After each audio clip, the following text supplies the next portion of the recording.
I had a discussion, once with the current governor of Rivers State. Okay. In 2000, yes, of course. It's my friend. I still consider him my friend. I still call him my friend. Politics, has never divided, I and my friend. So we have difference of opinion, but he remains my friend. We had, a meeting. He came to visit me. I think on the 1st of January. Okay. In 2007. And 2007. oh yes, that's before he became governor. Yeah. Then of course, he had won the PDP primaries, for governor. Unfortunately, the then president said the mother had killed legs and wouldn't give him the flag of the party.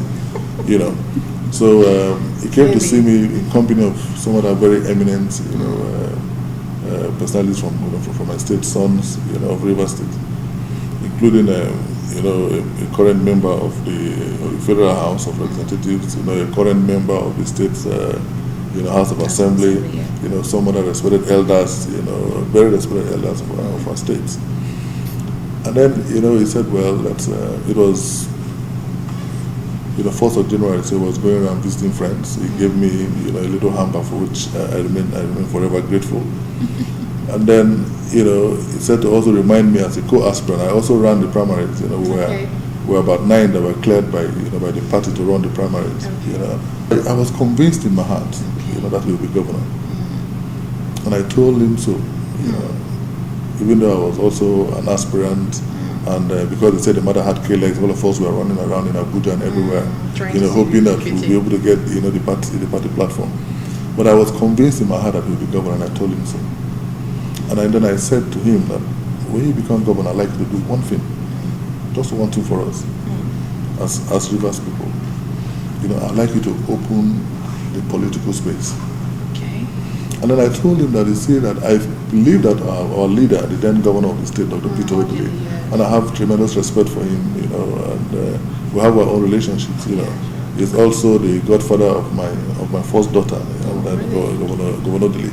So I respect him, a lot. You're close. Yes, but I like to say things as I know them. Yeah. So I told His Excellency, Right Honorable Rotimi Amaechi at the time, that look, our leader made the mistake of closing the political space.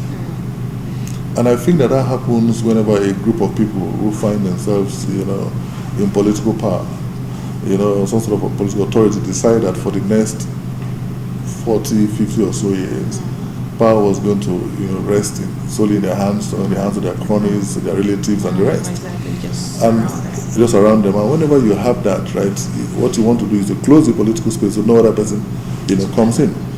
And then, given our level of, politics, you realize that once you close, the political space, that you have to close as a corollary the economic space, because you know that only those with economic minds, can, crack that political fortress and muzzle political control from you. So, not by design, but you understand that, look, for you to retain this thing, right, you have to, close the economic space, because you have decided that the political space must be closed. And so what do we have?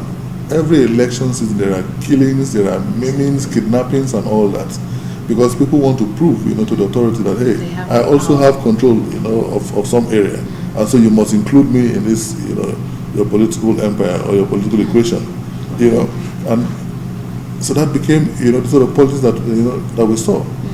And then I said to him, I said, look, but I know that you're a young man, and that you've been speaker for 8 years, so this governor, this president, this governor would have prepared you for 8 years, right, to succeed him. Exactly. And then, because you do well for the people, you wouldn't need to close the, the political space. Yeah. And if you don't close the political space, you would have no need to close the economic space. And if the economic space is not closed, then people would not have to, to kill or to hate.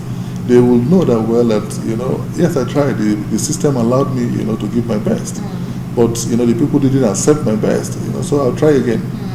And they know that, well, that transition period of 4 years when, the current people in office, will hold office, that, the economic life will not be affected by deliberate, government policy.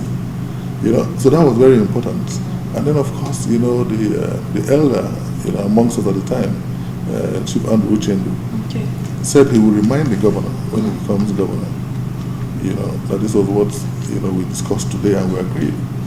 Unfortunately, the political space is not open today, and then it's even worse because we have taken the politics, where we have, the government by a group, by a group of people for the group, and by that group, was taken to a dizzying height, very unfortunate.